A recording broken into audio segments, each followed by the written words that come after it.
From UFOs to psychic powers and government conspiracies, history is riddled with unexplained events. You can turn back now or learn the stuff they don't want you to know. A production of iHeartRadio.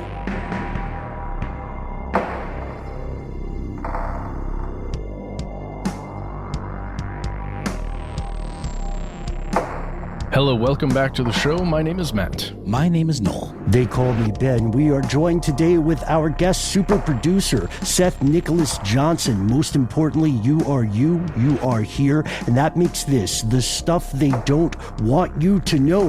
This is a global episode. It's an international episode, and we do hope you enjoy it. Let's put all the cards on the table real quick here. China is often vilified in Western media, Europe and the US and Australia, of course, and often for good reason.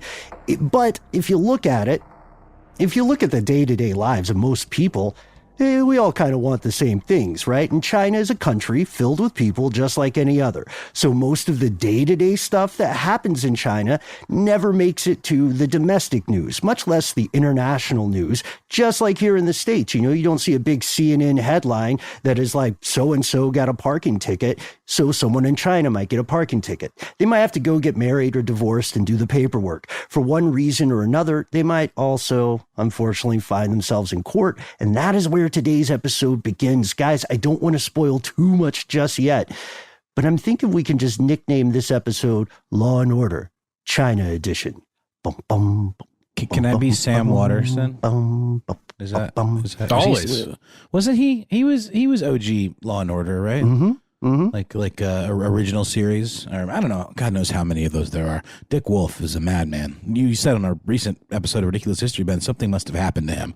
I wonder. Yeah, I was just about to say that here too. So it's like if you look at Law and Order spinoffs, you'll see the same episodes kind of occur with just different people mad-libbed in. Prom is a big one. What happened at your prom, Dick Wolf? Are you okay? But in this. And I would also, before you commit to Sam Waterston, Noel, I would point out that Jeff Goldblum is in Law and Order Criminal Intent for some reason. So that might affect your decision. But I just like the name Sam Waterston. I don't know why. It just does it for me. Goldblum's son of the water. And speaking of water, let's travel across the Pacific to China. Here are the facts. Like if you are listening and you're from the U.S. or you live in the U.S. now, you're already on some level aware of how that country's judicial system works.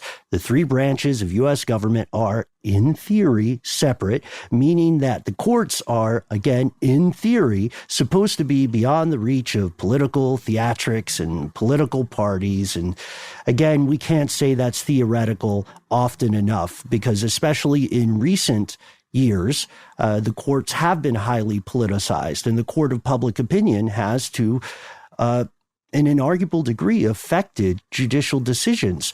So what are the similarities and differences between the judicial system in China and the judicial system in the U.S.? I honestly didn't really realize the distinction between these in quite as cut and dry a way as we're going to lay out here, Ben, but you do a really fantastic job of spelling out exactly the difference. There is civil law and then there is common law. And I guess the term common law to me, I always associate with like a common law wife, right. Or a common law partner, like someone that by like virtue of just doing something for long enough, it kind of becomes the thing. But no, it's more than that. Common law is essentially law that is based on case law. Case law that is, of course, published. Judicial opinions is prioritized, which means that someone who is presiding over a case, whether it be a judge or some sort of tribunal or what have you, would prioritize, the cases of the past to determine how to act in a particular case that is in front of them at that moment. The idea of legal precedent would be a good way of thinking of it. And some countries that use this type of law include places like the United States, England, India, and Canada. Yeah, and then the difference here is that in China, you're dealing with civil law. It's a civil law system, and it is a little bit different. It's just a comment on the common law system. I think, and what I remember being told, is that the reason for having that is so that the law can evolve. Yes, as society evolves, so. the law evolves. Within civil law, countries like China, there are just statutes, there are civil rules that exist, and what those rules state on paper is what goes, right? If you do what this law states not to do, then you are in trouble and you've broken that statute. And I mean, conceivably, doesn't that simplify things a little bit? It definitely becomes a little bit more didactic and what's the word, like Hammurabian, like the idea of this code that if you break the code, then you get the punishment, and then it's all written out. So it certainly keeps you from having to jump through all these hoops and figure out, well, no, in this case they did this, and that means that we should apply this, precedent to this, and now it's actually changed a little bit, so we have to retool things. I mean, you could definitely argue that civil law is the more straightforward way of doing it, but also leads you to more kind of draconian measures, right? Yeah, it's non-negotiable is the big difference. Mm-hmm. And one of the big things to keep in mind here is that, you've got the law that, or the civil codes, once those are broken, the way it's kind of enacted is a little different too, right, Ben? And maybe correct me if I'm if anything's inaccurate here, but the judge then just collects all the data on that case, everything that is known, all the facts, and then applies basically the punishments that are also within that code to the person that broke the code. Yeah. Just so, and there are other nuts and bolts aspects of this, like the role of a lawyer, the role of the judge, fact finder versus decree. And this also plays out in the way a jury trial would work. But it's important to say China is not unique in the idea of civil law. Countries like Japan, Germany, France, Spain, a lot of continental Europe uses this approach. And a lot of countries across the world use a mix of features from both civil and common law. And then in the case of China, some of this is also based on pre-existing Chinese judicial approaches from the past. Well, and certainly there must be ways to change those statutes or those codes if the need arises, but it would probably just take a little bit more doing, right? Well, sure. Be Xi Jinping. Yeah, exactly. Fair enough. And really quickly, I think I coined a new term, Hammurabian. I mean, everybody knows what I meant by that, I think. But the Code of Hammurabi was I think if not one of the earliest codified sets of laws that would apply, to a society. Yeah, and the Code of Hammurabi may not have aged well because it will seem a little bit absolutist and draconian, but it is the first comprehensive written record of if you do X, we will do Y. And, people need, civilizations, I would say, need that kind of guidance. But we have to, so we've laid out, this sort of, I would say, not even philosophical difference, but structural difference. And they both have advantages and disadvantages, but it's not as if one is evil and one is noble. They're just different approaches. A quesadilla and a burrito have the same ingredients. Anyway, perhaps the more important difference between Chinese and U.S. Judiciary systems here is a functional difference.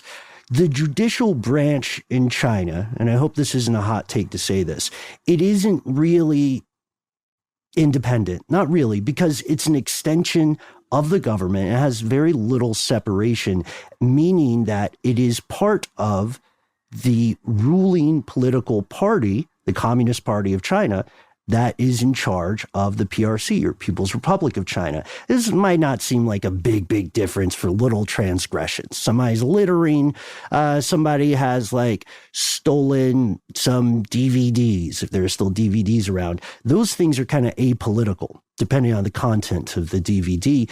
And the Chinese system, in that case, can function like an independent branch of politics because no one's talking about something like Tiananmen Square. No one's talking about the Uyghurs. But as you can imagine, this difference comes to the forefront in a huge way whenever a case has anything that might be seen as a political element. And often the way this is reported in the West, those political elements may seem really small and innocuous, but they are a big deal domestically. And yeah, this isn't not meant to disparage the Chinese government unduly. Those two things are simple structural facts. Of course, a lack of independence can clearly lead to corruption. It can open the door for conspiracy and even tyranny. But we can't forget that, like I said earlier, the U.S. courts over the past several years and decades especially have found themselves embroiled in the world of politics, despite that theoretical just the facts approach. I like to think about it as we can't throw stones from our own glass courthouse. From or within, I guess, right? Yeah. Because it all comes crashing down. I don't know. At least China sort of acknowledges that that's how it is for the most part. There's no illusions of separation. I think here we're inching more. I'm not to be too hot of a take on it, but I think we all kind of see it. We're inching more and more towards something that feels like there is very little divide, and I think there's a lot of like legal apologists and kind of purists that maybe say, no, it's there. It's still there. It's like part of the tradition and it must remain. But, functionally, it sure sometimes doesn't seem like that divide exists the way it might. And we really see politics entering into the judicial branch as you go higher in the circuit system until you get to that old Supreme Court. And, I would say the politics kind of start at the top level and then go down. But trickle down justice. It's trickle down politics. At the end, we're all covered in shit. Well, yeah. Yeah. We could spend a lot of time here just talking about the philosophical differences between, China and the United States when it comes to government. When we say there's one party in China, it is true that there are two parties in the U.S., and that is a difference. But if, you try and delve too deeply into that, highly connected world of donors and movers and shakers, it gets a little muddy. Mm-hmm. Yeah, I mean, you're making a solid point here, because there's something else that I think needs to be pointed out more often about the American judicial system. If a judge is elected, then are they not inherently in some way involved in the world of politics? I mean, that's just an inescapable fact. But for our purposes today, those are the two big differences to keep in mind. One, China's judicial system is based in civil law, and it is, two, in practice, inherently politicized. Big question, why these differences matter? Why? Well, first and foremost, they matter a lot to the people on trial. That's a rough one. And second, these differences accelerate because we live in a world where technology is changing the game, changing all games, I would argue, in a very big way, a profound way. If you have ever been involved with any aspect of your own country's legal system, then you are doubtlessly familiar with the slow grind of justice. Cases can take years to reach a conclusion. The courts, at least here in the U.S., are regularly backed up. They're overloaded with cases, so much so that it is a ubiquitous trope of most fiction to see the overloaded public defender saying, you're my 149th case today. I would do better if I was on cocaine, but I can't afford it on this salary, et cetera, et cetera. The courts are, like, before the rise of COVID, courts were backed up. And this is pretty common in a lot of countries. And in the U.S., it's pretty understandable because we're talking about a country with almost 330 million people. Now imagine how convoluted all these variables become when we're in a country with 1.3 billion people, like the population of China. There's a big difference between a million and billion. We don't have to waste a lot of time on it, but the difference is almost certainly bigger than most people imagine. And we are living in this age of massive technological innovation. When these two factors meet, that need for more efficiency and this explosive level of this meteoric rise in technological growth, when those two combine, we see the makings of something incredibly dangerous. Today's question is a question that China asked recently. They said, what if we can make our justice system more efficient? What if we can do it by taking the human element out, or taking some of the human element out of the human pursuit of justice? It's a crazy question, and it's one that gets us to some scary places. What are we talking about? We'll tell you after a word from our sponsor.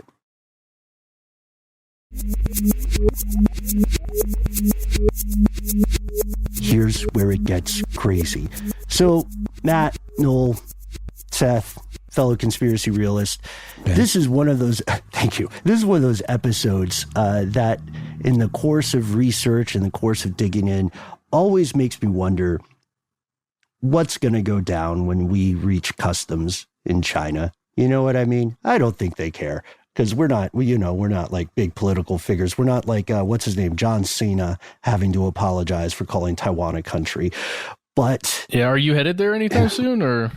No comment. But the not after this episode. Right. But the interesting, well, not getting in legally, I guess. But the interesting part of this is that what we're about to talk about will inevitably, I would argue, apply to things outside of the courtroom. And shortly, you'll see why. Right now, we got to set the stage. You may have heard us briefly mention this development in a previous Strange News segment. And it's such a big story that we pretty much said, hang on, we're going to pause. This is an episode and we're going to come back to it. And that's what we're doing because the rumors are true. The government of China has indeed created an artificial intelligence program for its judicial system. It's a machine that you're going to be hearing called System 206 or 206 system. But that's not entirely true. The new thing is based on System 206, which was a pre-existing AI tool. Is the name System 206 great? Not really in my opinion. I think there are cooler names out there, but I guess they didn't read our email. So, oh, Ben, please don't sell yourself short. You had some. We need to at least put these out in the world because they're pretty epically great. I don't know. I don't think Judgetron 9000 is something that people want to hear when they're getting prison time. No one wants to be locked up by Robo-Busted. Well, I mean, how about we just call it Mr. Roboto and call it a day? Yeah, doesn't even have to have any legal puns in it. It's just something that makes it feel like it's your friendly neighborhood robot that's just going to, send you to prison or put you to death. Oh, like the government minders that would regularly pop up if you were browsing the web in a Chinese internet cafe. These little very cute cartoon police characters pop up and say, "Hey, just we're keeping an eye on you. Make sure everything's safe." Yeah, it's like Clippy or something like that, but a little more sinister.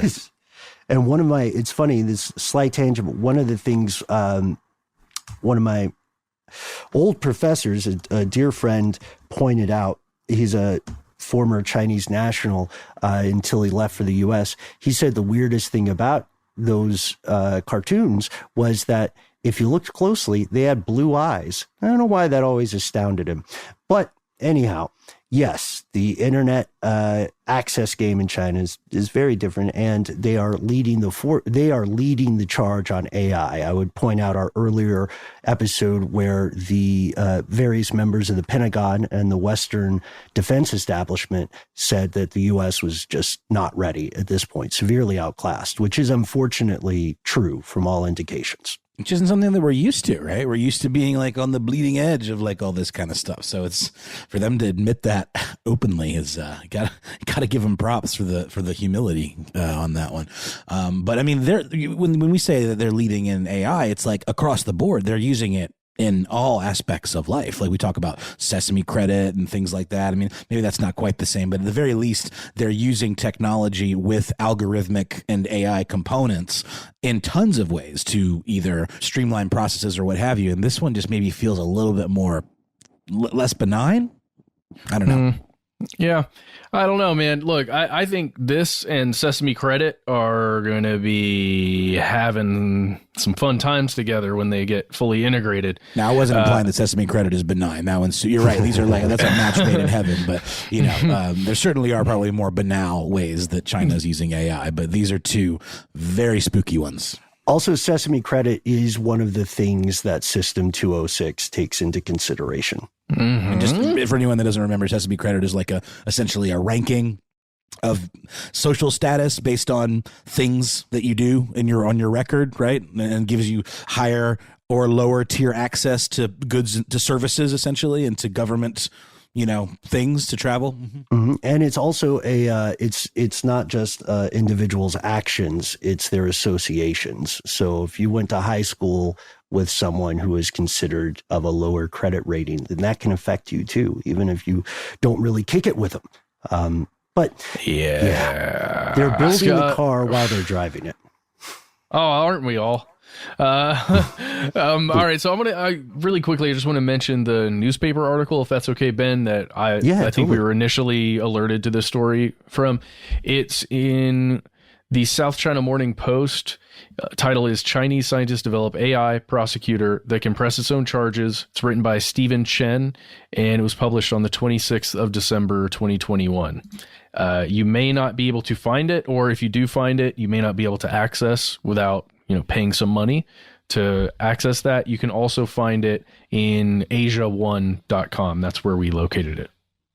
And both of those reports, and most of the reports are quoting South China Morning Post. You can find some other domestic Chinese media that has been translated to English if you don't read Chinese.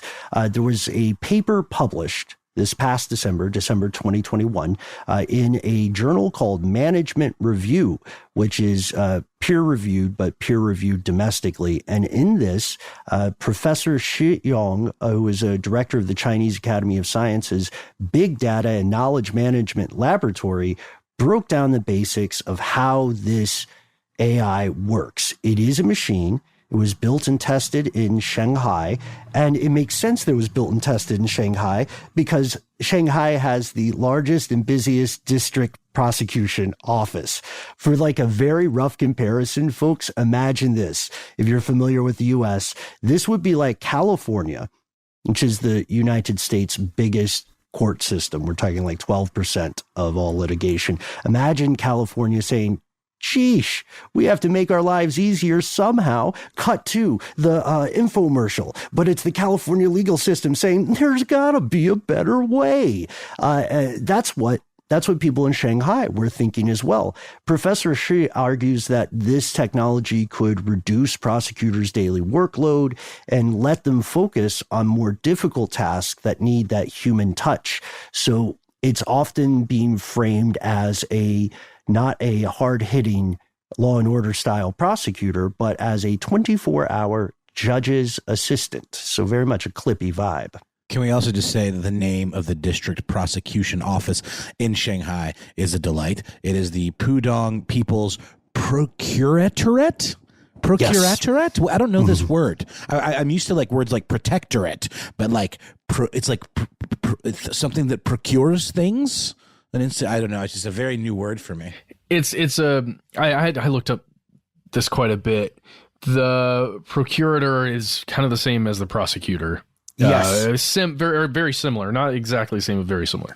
Yeah, it's the individual or the department that is charged with the investigation, prosecution of crimes. It dates back, I believe, to the Roman Empire, which is kind of neat because you see a lot of human history in these sort of legacy terms, and they pop up in, the legal systems across the world. Absolutely. So here's what they did. They developed this AI prosecutor, and it can run on a desktop computer.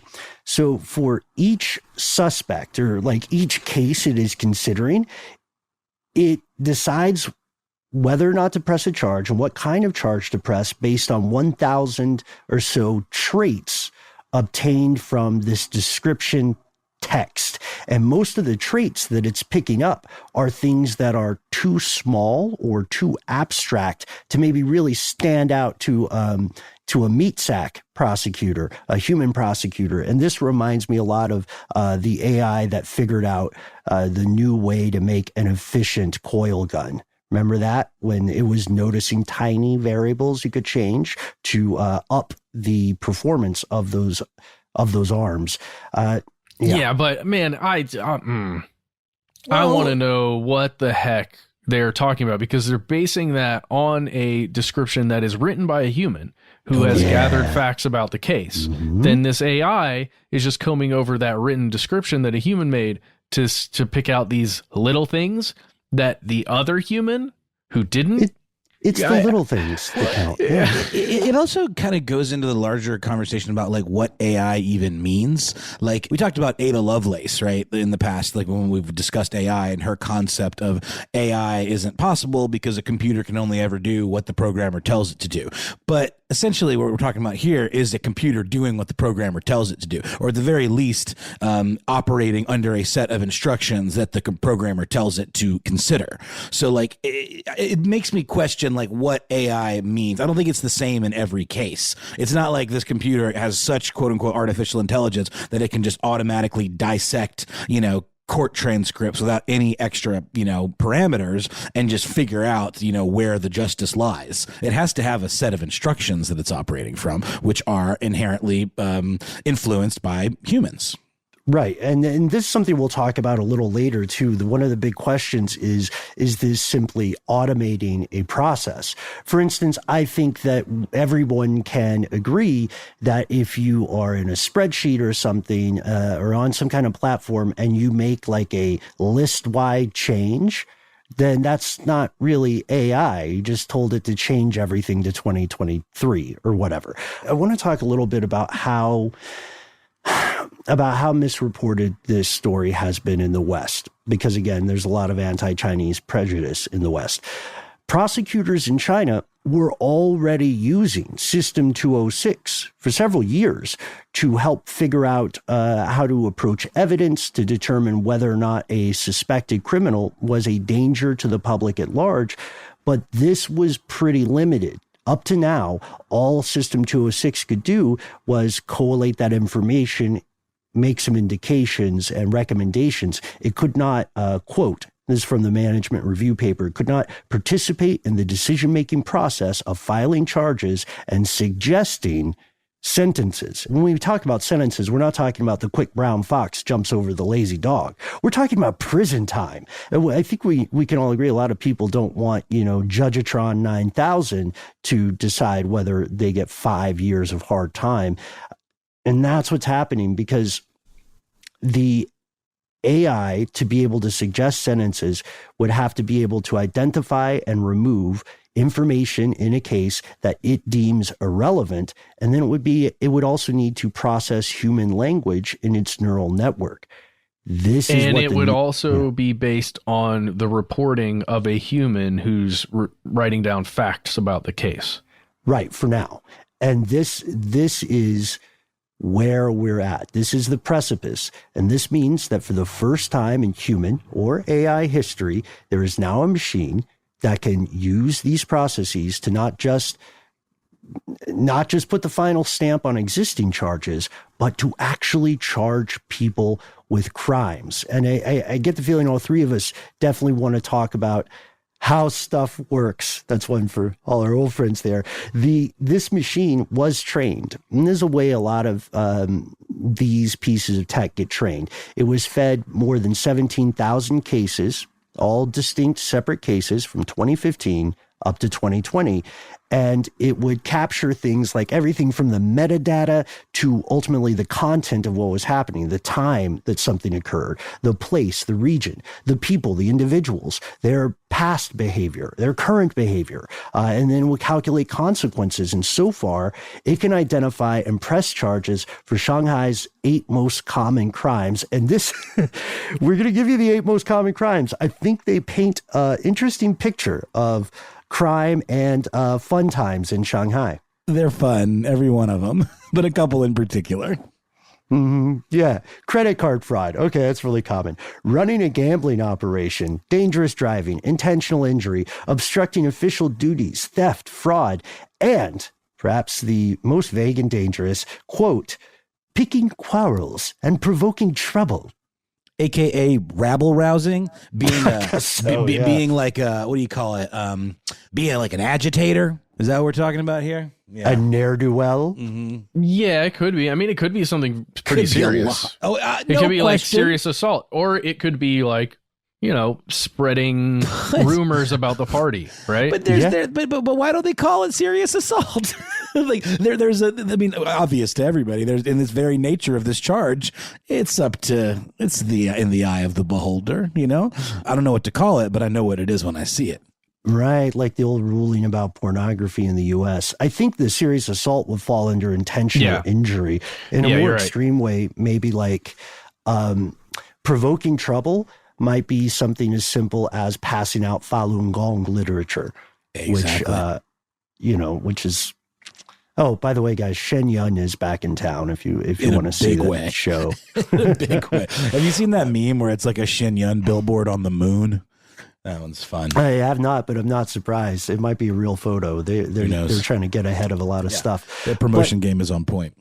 But my other question is, like, running a gambling operation, is that such a common crime that someone's like, we do not have enough prosecutors for this.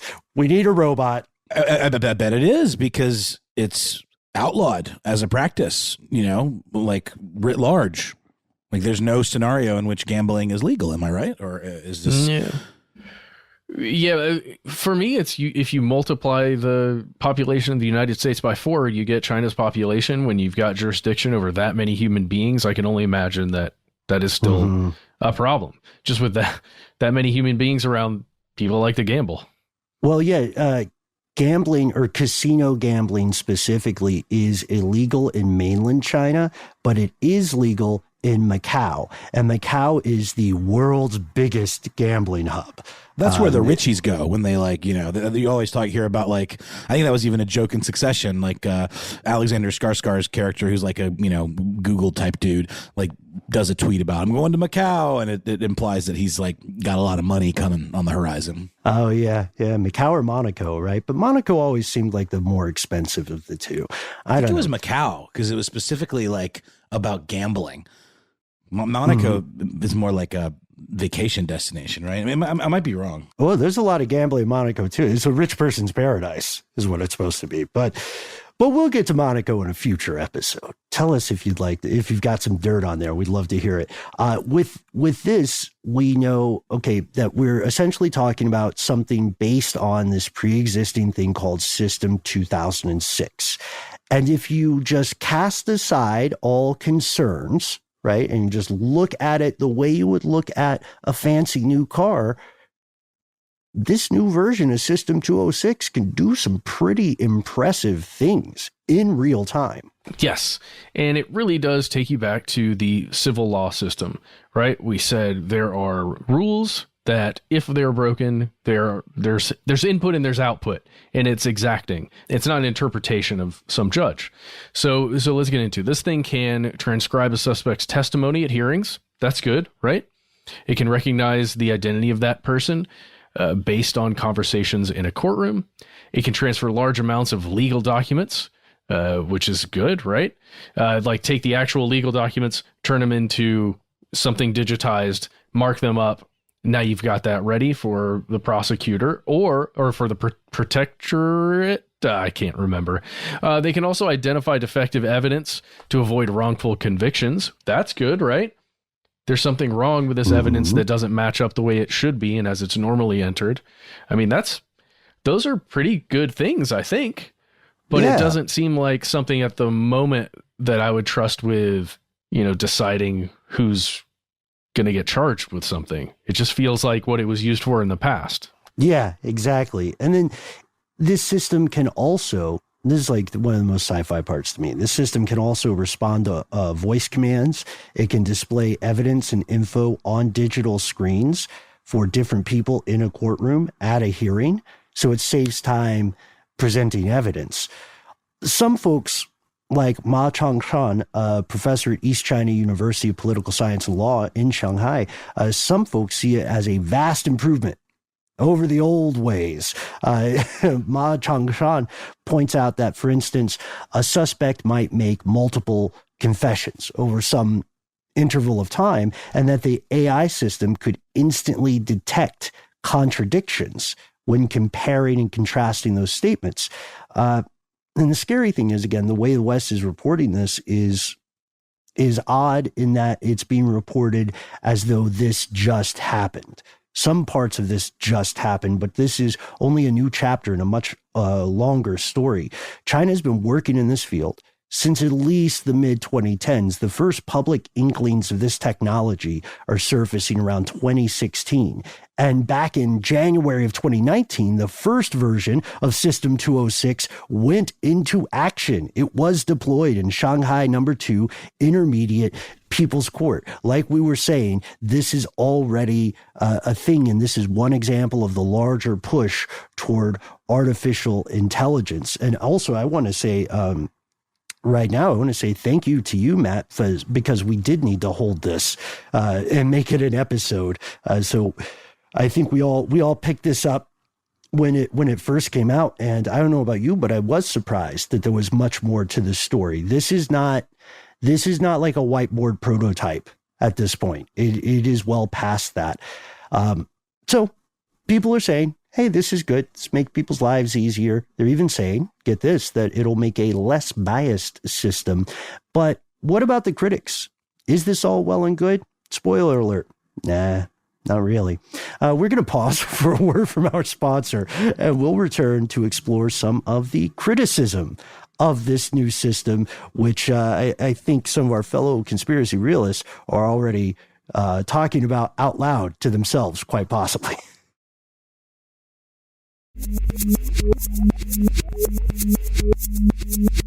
We're back. Surprise! Not everybody's on board. What? Critics are in particular concerned with the system's accuracy and lack thereof, and that's something we really, really need to talk about. Researchers are over the moon about this new version. System 206, according to their studies and their conclusions, has a 97% accuracy rate. That means that it can use this aggregate description, this conglomeration of those 1,000 or so traits on a suspected criminal case to correctly file a charge 97% of the time. Oh, 97. That's pretty good. That's admirable. Yeah. Unless you're in that 3% margin of error, then we're not talking about 3% chance of getting the wrong concert seat or having your flight info incorrect. We're talking about a 3% chance of innocent people going to prison. No, or being fined ungodly amounts. Mm-hmm. Exactly. Now, we haven't really gotten into this yet, and I'm not sure if we necessarily know fully, but these wouldn't be used for crimes of significantly high severity with life and death on the line, right? I mean, this would be for these specific set of crimes that maybe are low prison sentences or hefty fines, or how extreme do the types of punishments that these things are used for go? Yeah, it's a good question, because we're working with live fire here. This is a fluid situation. Right now, it's just those 8 crimes, but I would, point out, as we were saying earlier, that one of those is troublingly vague. You know what I mean? Even intentional injury is troublingly vague. Did you punch someone in a fight at a karaoke bar, or did you remove their ability to walk for the foreseeable future?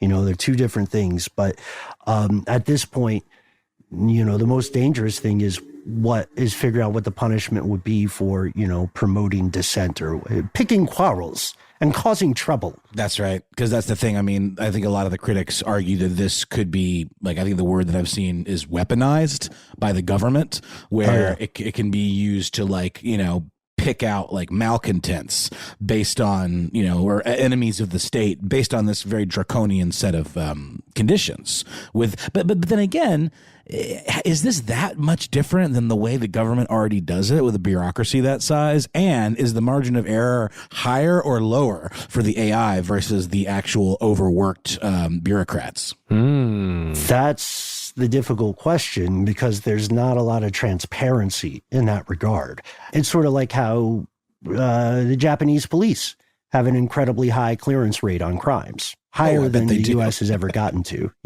And part of that goes down to the question of self-assessment or lack thereof within these organizations. Who watches the watchman?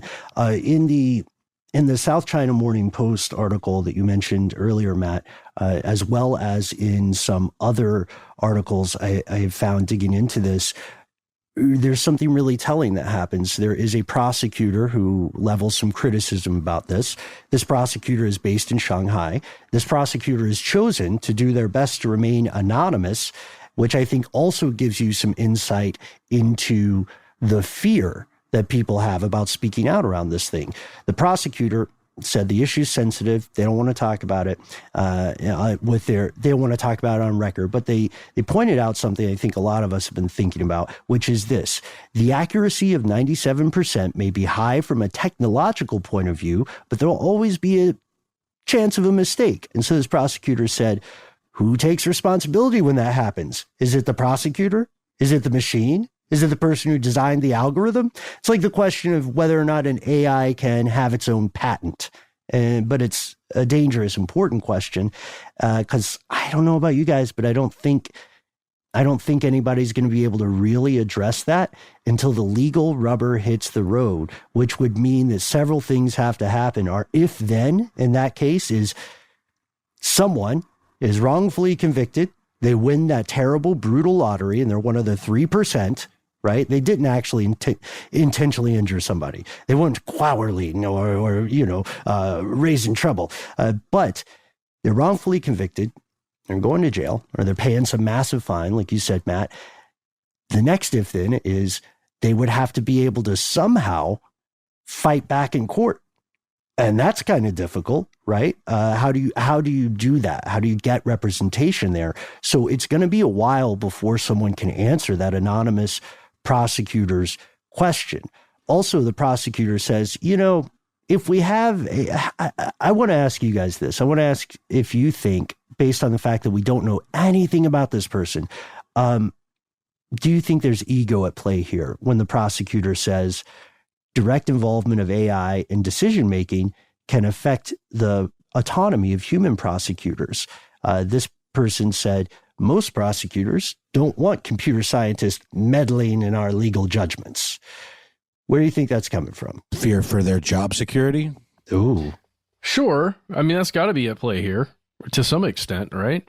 That's it must be I don't know how pay works there, but it must be like a respected position to be a prosecutor, right? Or with to a be hard to pronounce name like Procractorect and it must be up there. So then this prosecutor and people who are criticizing the system are also aware of something that we just brought up, the old Lovelace dilemma, which is that this thing can only file a charge based on its previous experience.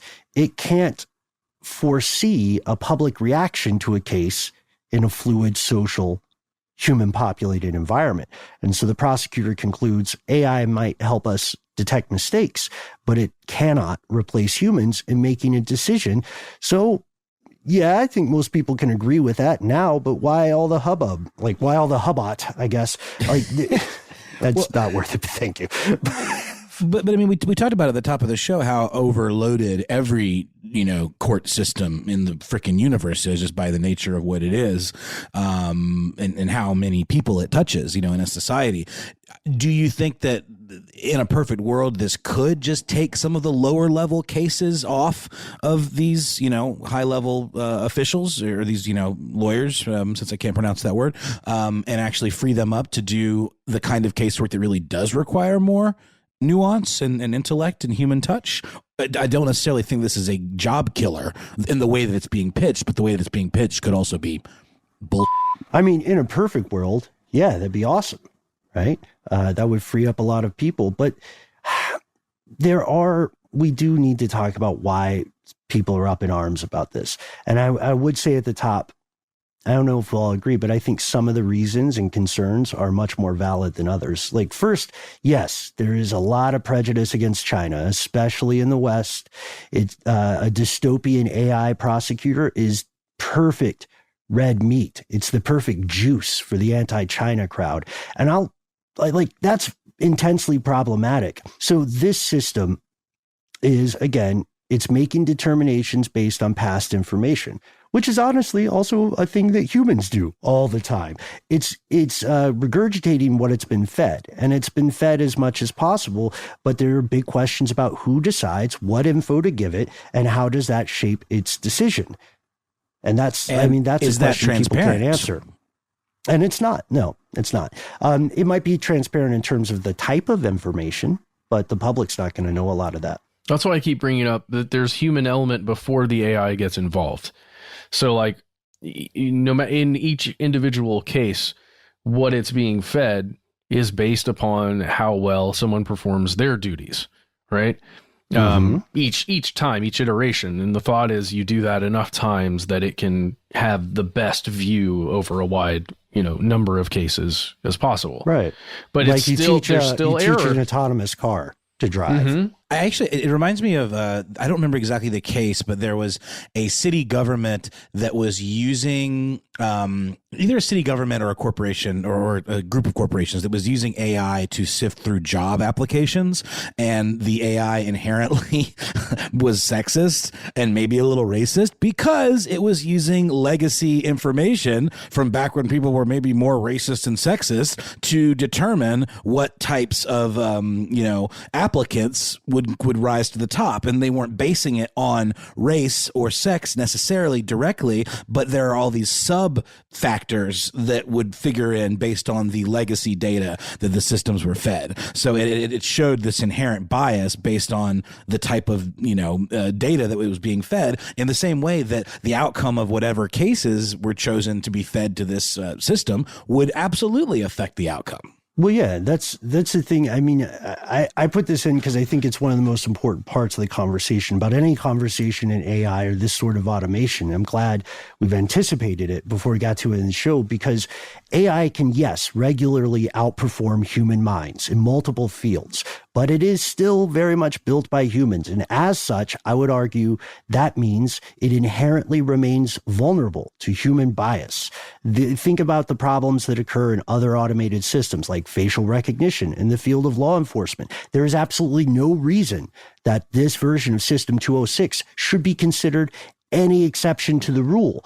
But a lot of people aren't really talking about that as much as they should. Instead, especially in the West, we're hearing people talk about anti-China concern. It's misleading. And folks, please, we're not painting a situation where there are clear good guys here. It's pretty rare, actually, for there to be clear good guys in these kind of conversations. This is not some sanctimonious defense of China. This is instead a point about hypocrisy. Here's our Shyamalan plot twist of the day. Check it out. Hear the italics when we say this. Legal systems in other countries, including the United States, are also already using AI to some degree. True story. So next time you hear like a news report about this, or you see a quick video about this, keep that in the back of your mind. Are they going to say anything about what's happening in the U.S.? My experience, sadly, is no, they're not. Yeah. So should we move on to the thing that was announced in 2018, or at least that we found out about in 2018? Yeah. Okay. Cool. We learned about this thing called the Public Safety Assessment. What is that? That sounds great. That sounds normal, very innocuous.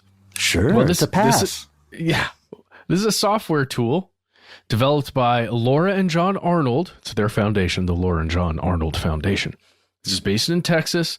It's a system that is designed to give judges a very similar thing to what System 206 was supposed to do, to give judges the most objective information available for a particular case so that they can make a decision about someone moving through the system. Yeah, and I like that you bring up that important distinction, Matt, because it's letting the judges ultimately make the decision. It's not saying, this guy was running a dirty game of pinochle, or whatever people gamble on. Blackjack might be more relevant. I don't know. I guess people can gamble on anything. But the point is, a state judge in New Jersey now can use this PSA to assist in making those pretrial decisions. And Matt, you and I were talking about this a little bit off air. Pretrial decisions for people who are fortunate enough not to have to be aware of those are things where, like, let's say there's a teenager in the U.S. is wilding out. You're in high school. You're not old enough to drink. You got caught with some beers. You're trying to be too cool. You got your wings clipped. And the prosecutors say, well, it's your first offense. Keep your nose clean. Instead of putting you in the system and possibly ruining your life or damaging your chances of success in adulthood, we're going to do a pretrial intervention. which means you check out, you seem like a good kid, you got to do community service, you got to like take a class, your license is going to, you know, have these different little caveats on it for a year or so. That has like, this can be automated now. And judges in other states have used this system, but New Jersey is getting the most press for it because they were sort of first to the post. It just feels like those are the kinds of things that should be automated because, you know, a system could very easily look up a person's record, determine if something was a first offense, and then all that pretrial intervention stuff is all by the numbers. Like, do we really need that clogging up a physical court appearance, you know, that could be used for something more serious that requires a little more oversight? Because at the end of the day, you're showing up. We've all been to court, whether a traffic court or like, you know, some other thing that you have to kind of wait in line for, whether jury duty or whatever. And the whole process is incredibly slow and inefficient.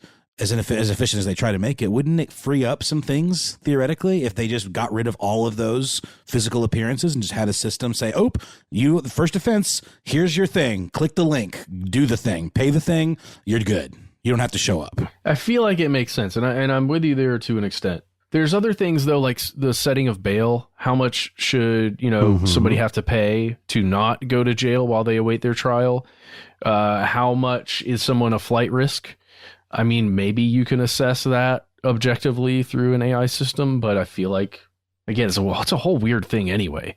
Well, it goes back bail to and flight the risk. access. Yeah, the access would have to the access for an AI to make that decision with all the context would be a clear violation of privacy laws in the US. That's how you would know, like, hey, someone's uncle is a millionaire and can clearly just fly them the hell out of here, and then they'll go to a non-extradition country. Like that can happen. And we can't, like, the difference is the US officially it needs to seem hesitant to break those walls of privacy, and that is not as much of a concern for, you know, the majority of cases in the Chinese government. And, you know, it's going to look, again, glass courtrooms, guys. Germany is considering similar moves right as we record, and it is, whether you think it's great, whether you think it removes bias or only automates it, we can easily predict other countries are right now following suit, or they will follow suit in the future. And that's where we get to the bleeding edge stuff we were referencing earlier. So the AI prosecutor, like one of those characters in Dragon Ball Z, is powering up. You know, it's like it's gathering its power balls. It's going to get continually upgraded. It's soon, Professor Shi says, it will soon be able to recognize less common crimes. It'll be able to file multiple charges against one suspect. So, for instance, let's say someone has a crazy night and they do some regrettable things, then they can get hit with dangerous driving. They can get hit with causing trouble. They can get hit with intentional injury. You know what I mean? I don't know, man. Maybe if your weekend's crazy enough, you get all 8. But this scope is going to expand both That's in the totally x-axis. True. Yeah, x-axis, more regions, and then the y-axis of depth of its ability. I mean, it feels like a lot of this is like, these are like slippery slope arguments. Like there are versions of this that could be useful, but we don't trust the implementors of this stuff to do it right. Mm-hmm. You know, because it becomes a question of how much do you trust AI? Like, is this something that you feel confident enough that it's at an advanced enough level to do this kind of stuff and not worry about it? And B, do you trust the implementers of said AI to use it as advertised? I think maybe for me, it's a yes to number 1 and a no to number 2. And that's where the weirdness comes in for me. I don't know. What do you guys think? Well, I mean, that's the other thing. It's unclear when or whether this technology will find applications in other fields. I would say it definitely will. Like, think how valuable this would be for the decision to make or reject to accept or reject a loan, right? Basically, the Skynet's the limit. But the issue is that the badgers are already out of the bag. This stuff is coming. Maybe sooner to some places rather than later, but China is making aggressive use of this technology in nearly every sector of government to improve efficiency, ostensibly to reduce corruption, and honestly, I feel like it's an open secret to further solidify control over the populace. So remember how we're talking about this AI system being used in New Jersey? Well, Chinese courts have been doing this with just the very same thing, using AI to help automate the decision about whether or not to accept or reject an appeal in the legal system. And that, again, doesn't seem incredibly dystopian and dangerous. But then what do you guys think about the Chinese prisons using AI tech to track the physical and mental status of prisoners? Official goal is to reduce violence. It depends. I mean, is it something that you could judge has a positive impact on the safety of guards? Does it, in fact, reduce violence? I think there are ways that you could find that out. But again, it all depends on who's doing it. And I think we don't particularly inherently trust the Chinese government to give us the real reasons. But I think it could be really helpful in a prison situation and keep guards from getting hurt and keep inmates from getting hurt if you used it right. They're already being monitored anyway. I just don't quite see how this is nefarious. I mean, people in prison are inherently monitored. That's sort of the whole deal. Are we essentially saying give every incarcerated person a Fitbit kind of thing, like where then they would all that data would be collected and decisions would be made upon it? Like, that's what it sounds like to me. I don't know. Yeah, I don't know. It's a good question. It's a good point about people already being kind of in a panopticon monitoring situation. But either way, the question then verges on the realm of philosophy, right? Can an artificial intelligence of some sort remove the human bias of a judge, or does it only automate existing bias, possibly exacerbating existing bias while removing some of the checks that are in place to protect people against incorrect conclusions? And what happens if someone powerful decides to influence the system? How would the public ever know? What, if anything, could the public do? It's not outside of the realm of possibility. Well, it's also like, I mean, the human touch part is the empathy part. And honestly, you could argue that empathy makes things less efficient.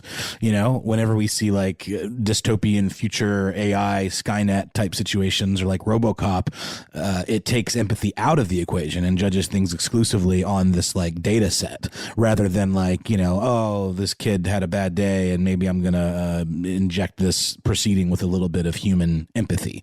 That's sort of out of the realm of this type of processing. Yeah, I think overall, philosophically, the one thing you do need in a judge system like that, in a legal system, is empathy to really look at the gray areas of law. But again, that works when you're in a common law situation. When you're in a civil law situation, it's different. And, that's a good point. I didn't think about that. Back full circle there. Mm-hmm. Like, this would be harder to implement in a way that people could stomach here in the U.S. Yeah, because you can't consider it in the same way, right?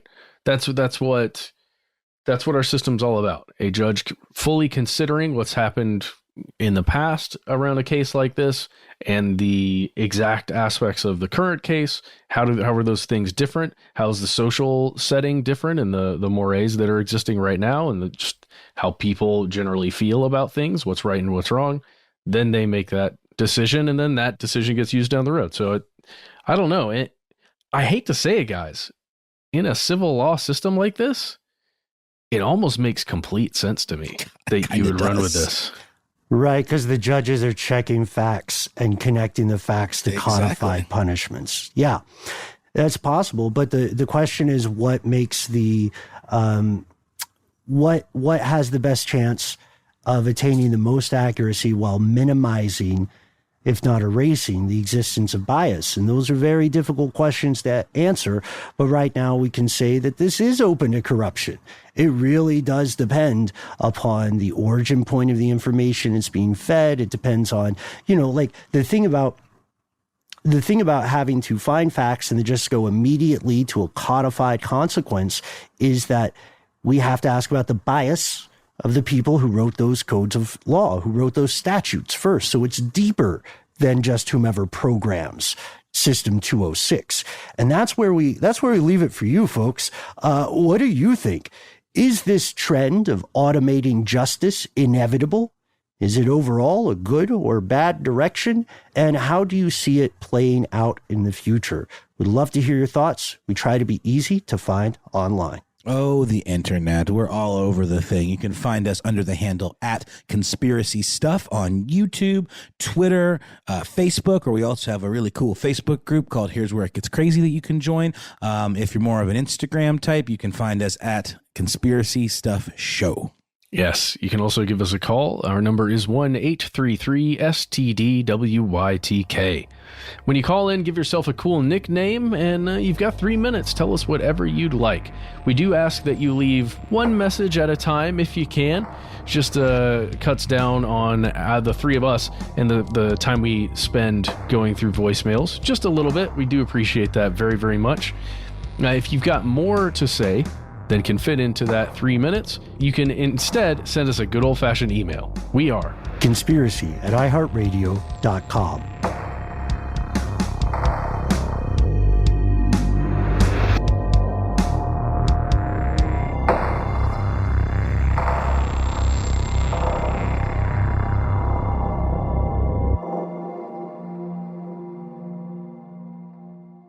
Stuff They Don't Want You to Know is a production of iHeartRadio. For more podcasts from iHeartRadio, visit the iHeartRadio app, Apple Podcasts, or wherever you listen to your favorite shows.